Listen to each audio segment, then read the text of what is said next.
धरणातील आंदोलकांचे phone calls आणि voice recording पोलिसांच्या हाती. अनेक आंदोलक बाहेरची असल्याची सूत्रांची माहिती. एकूण 68 जणांना अटक.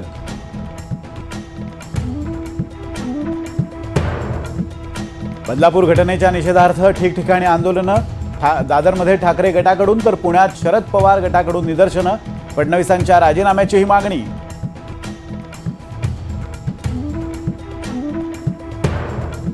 बदलापूरचा आक्रोश राजकीय हेतूने प्रेरित. मुख्यमंत्री शिंदेंचा विरोधकांवर निशाणा. लाडकी बहीण योजनेविरोधात लगोलग बॅनर कसे छापले, शिंदेंचा सवाल.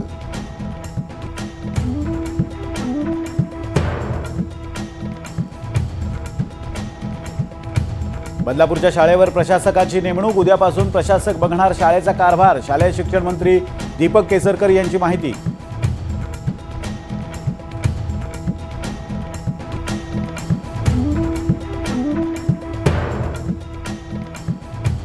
बदलापूर अत्याचार प्रकरणी आरोपी अक्षय शिंदेला 26 ऑगस्टपर्यंत पोलीस कोठडी, तर अटक केलेल्या सर्व आंदोलकांना 14 दिवसांची न्यायालयीन कोठडी.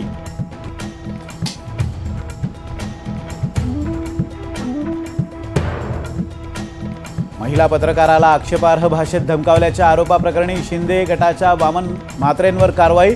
म्हात्रेंवर अॅट्रॉसिटी आणि विनयभंगाचा गुन्हा दाखल.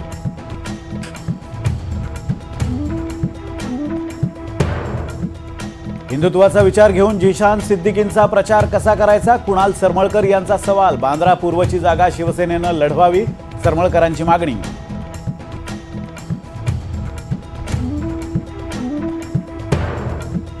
रक्षाबंधनाला जोडून आलेल्या सलग सुट्यांमुळे एसटी महामंडळाचं उत्पन्नाचे सगळे रेकॉर्ड्स मोडले.